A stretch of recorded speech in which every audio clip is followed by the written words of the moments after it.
Children at Play by Heidi Britz-Crecelius. Part 2. The Four Elements. They enjoyed playing in the elements today, said two mothers happily to one another at the close of a long Sunday. On the rocky bank of the stream a campfire had been burning, and the four boys played between fire, stream, and rock. In playing with the four elements, earth, water, air, and fire, the child takes up for the first time the most ancient task of mankind, pronounced in the word of the Creator that he should have dominion over all the earth. The child often first meets the element of earth in the form of sand. How splendid are these sand pies and the tunneled sand castles, which later develop into fortresses, runs for marbles, gardens, and settlements. Its wonders never fail. Dry sand trickles through the hand, damp sand stands firm, really wet sand pours. Unfortunately, it is not found everywhere in great quantities, and thus the joy of the child is doubled on experiencing a real beach. Some children take sand baths like chickens. I once had a 3-year-old guest who used to take dust baths in the black ash from the boiler, which was used to spread on a nearby path. Well, not everybody is able to have sand. Some have clay instead, but not for castles or tunnels. The pies become rolls and loaves of bread, which dry to the hardness of stone in the sun. In the end, playing with mud and clay leads to modeling. Actual stones test the child's growing strength and harbor different dangers according to size. However, the first element with which the child plays is water. An especially early reminiscence of playing with water is described by Stefan Andres in his autobiographical book. He grew up in a mill and had many opportunities playing with water. When flat pebbles are skimmed across the water, so that they bounce on its surface so many times, then laws of nature enter into flesh and blood, and later, in physics, it is only necessary to understand what has been grasped long before. The same applies when one entrusts one's own body to the watery element, whether in a swimming or wading in fast-flowing water, or floating on a raft, an air mattress, or in a boat. Frozen water, too, is exciting for games. A thin layer of snow is enough to permit a slide across the school playground if the headmaster also permits it. More snow allows snowballing and sledging. The wetter kind of snow can be rolled into a snowman or used to build an igloo. If it is well built and thoroughly frozen through, such an igloo can sometimes still be left standing in the middle of a green meadow when warmer weather comes, although its walls may be rather thin, where enough snow falls, allowing one to put one's skis at the front door. Well, some people are lucky. In other places there are large areas of ice, which can be used for all sorts of things. Mud and marshy ground constitute in the transition between water and earth, and are especially attractive to children. Fortunately, these days there are rubber boots and easy care clothes, as well as the washing machine, so that we need not make a fuss as if something unheard of has happened when, once again, muddy little apparitions arrive at the doorstep. My neighbor and I still have to laugh today when we remember the autumn day when 4 of our children slid continuously over a muddy board into the clayey water of a building site excavation. We finally caught our 4 little piglets without some difficulty, scrubbed them from top to toe, put them to bed, and not one of them caught a cold.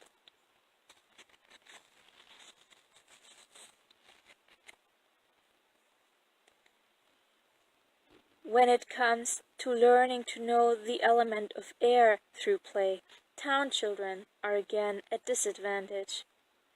It is just for these children that one has to create the opportunity to measure their own strength against the force of the wind. On windy days, one should take them out, where it does not matter if they are blown around in their raincoats like leaves. Little flags and windmills make it all more fun. At-home parachutes made of tissue paper, nicest are real Japanese paper napkins, can be released from the balcony or window. The seed pods of the sycamore or spruce trees, which spin like little propellers when dropped, can be brought back from an outing from a local park. All kinds of gliders can be made, or ever the popular swallow folded out of a sheet of paper. Which one of my sons was it who told me how they fixed harmless little crackers to these swallows and sent them gliding into enemy classrooms?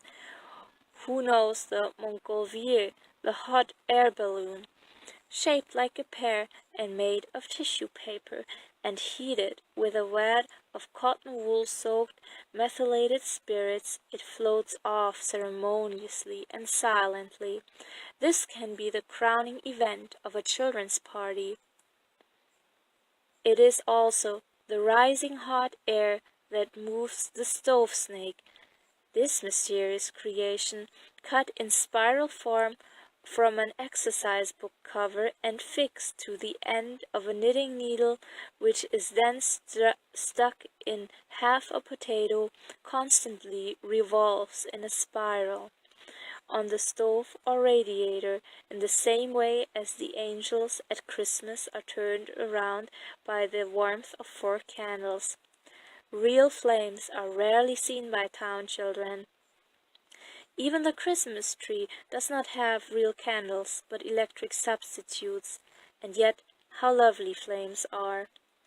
From my own childhood, I remember a Christmas Eve when I was about 3½ years old, and I was playing with my little sister in our nursery. Both of us had already been bathed, and were wearing our Sunday's best.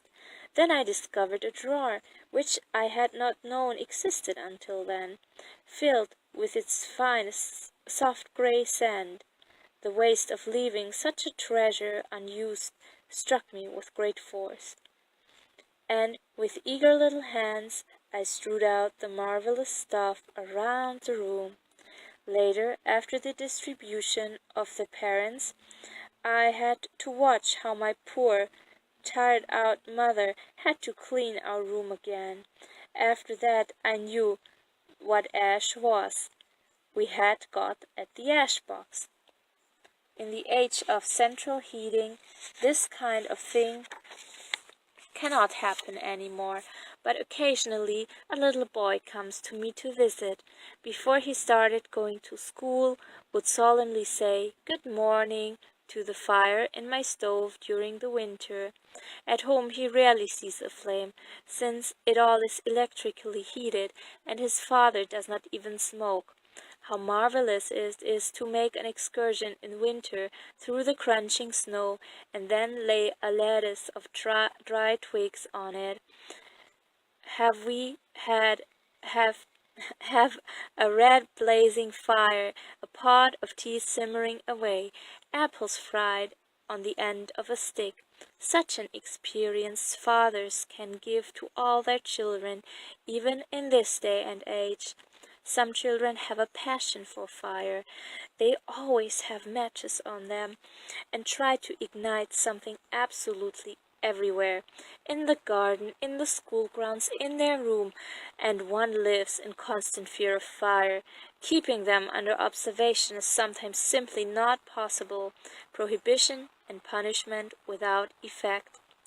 When a fire is built often enough with adults, the prohibition of lighting the fire without an adult comes to much easier to enforce.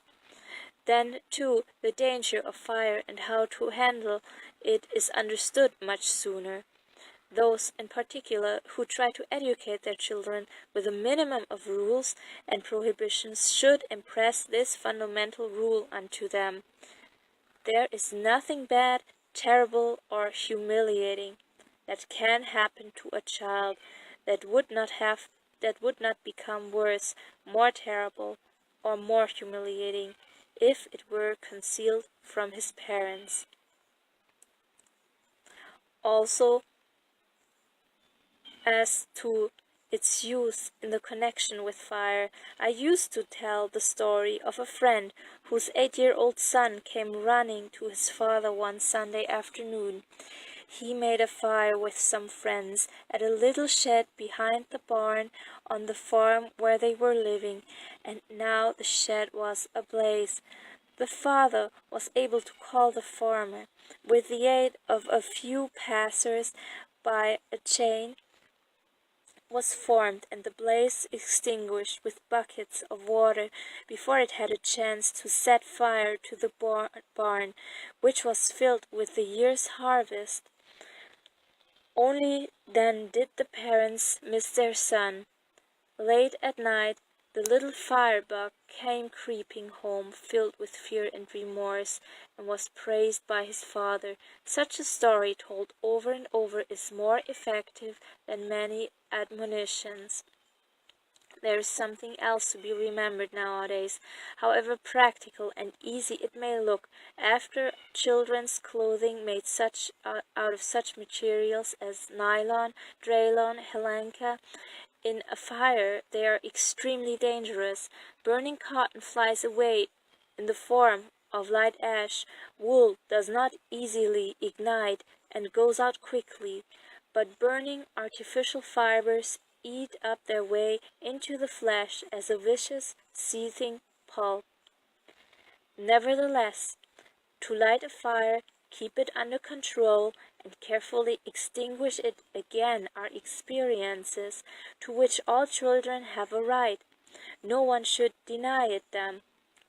They need these experiences for their harmonious development. As there is biogenetic basic law according to which every living creature, man or animal, right from the single-celled organism, lives through a short recapitulation of the development of its species in its embryonic development, so there's also a psychogenic law that in the spiritual realm something comparable happens. Every child, in the course of its development, repeats primitive stages of civilization, or at least indications of them, messing about in water, making paper swallows, and experimenting with the campfire ensure a sound and healthy approach to modern technology, one worthy of human beings. Giving children perfected technical toys too early paralyzes their technical inventiveness, which alone brings progress. Who needs an electric railway if he cannot knock a nail in, or saw a piece of a plank of wood? He may soon learn how to operate a railway, but never develop new ideas, never learn how to do an improvised repair until the ready-made spare part arrives.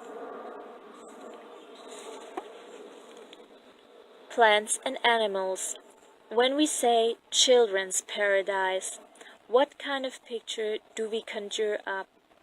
A garden with a large stretch of grass, a tree for climbing, singing birds and flowers, some large as faces and others small for dwarfs to look at, a beach with sand and seashells, seaweeds, crabs and jellyfish and a starfish, a farm with all kinds of animals, with kittens and chickens, the edge of a pond with rushes and frogs.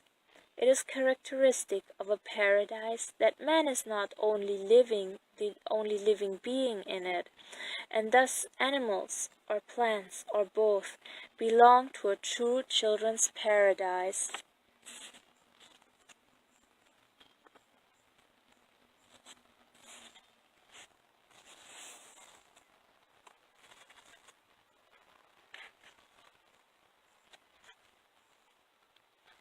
Sometimes a children's paradise may strike adults as strange. I myself have seen with what untroubled happiness two little children and two young cats played together throughout a lovely long summer afternoon, with dead mice that the mother cat untiringly supplied. In a country or less civilized environment, intimate encounters between children and animals and plants occur practically without our help, and in all different forms. Festive enhancements and lightening of such experiences can be made possible with very little effort. For the town child, however, the opportunity for such an encounter must be created with careful consideration, so that he does not remain a stranger to nature for the whole of his life. Holidays in the country, walks with well-chosen resting places can already make up for such, but certain experiences every child should have for himself.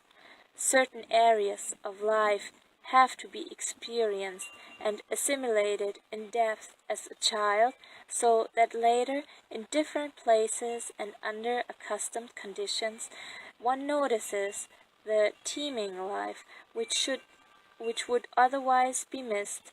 Children should not dig only in sterile sand.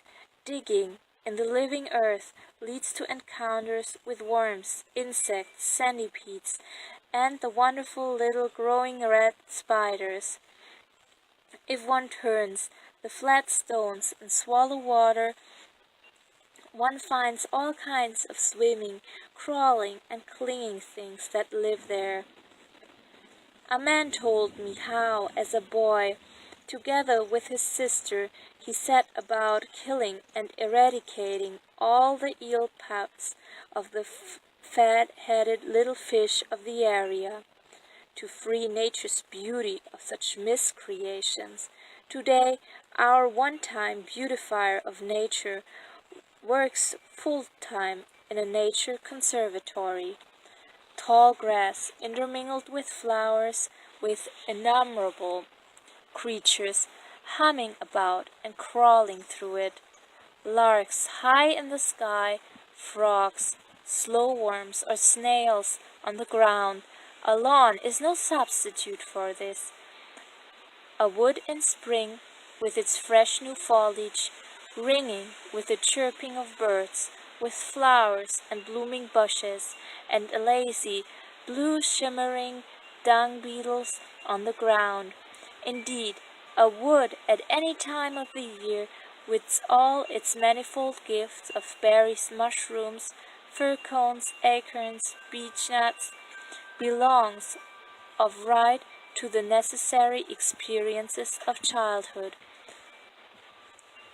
Cultivated land, in its changes from plowing to sowing, to planting and reaping, the child has to see where the cleanly packaged foodstuffs in the supermarket originate.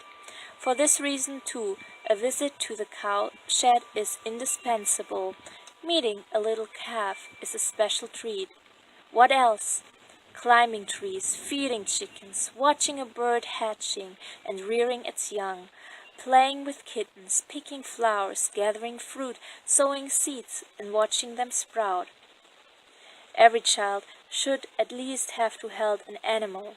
Some children, indefatigably bring creatures home, kittens, beetles, young birds, tadpoles, and newts.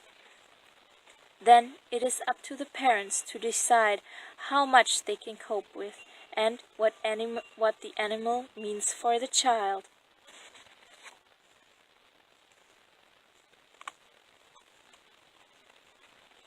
Some children will torment animals because they want to see what, for example, a fly will do when its wings torn out. They experiment with animals as if they were inanimate objects. The rolled-up hedgehog resembled a ball, and the 6-year-old girl played football with it. Her mother was inconsolable. Scolding or spanking is not usually a suitable method of making the child aware of its cruelty. Mother's sad face, her compassion for the tormented animal, and, above all, careful explanation, as well as telling stories which awaken a respect for life. These are effective means of making the child aware of animals as fellow living creatures. Some children develop into young animal doctors. An 8-year-old brought home from his holidays a toad whose back was one big wound because of a heath fire. Daily, for a whole winter, the boy dusted the toad's back with dermatol. When spring came, he was able to let it go into the woods, healed and well cared for. Later on, this boy also managed to rear fledglings, which the neighboring children used to bring him. Now he is grown up. His work is in the service of those of his fellow men who are maimed and suffering. There is no substitute for observing animals, but a small piece of nature closely observed can create the perceptive qualities for bigger experiences later. If one cannot exercise one's observation on a Sunday walk in the local wood, neither will he experience anything by the sea or in the mountains. He cannot see a woodpecker or a squirrel here, need not think he will see a starfish or a marmot there. He does not know ordinary flowers, will not notice the rare ones. A child can learn to be perceptive through the example of the perceptive adult. Two things can be effective. On the one hand, the true intensity and inner participation with which some in itself inconspicuous natural process is observed and impressively conveyed to the child. On the other hand, the power of the imagination, which transforms the everyday into something extraordinary, and thus creates adventures which are effective, because they act on the child as real experiences.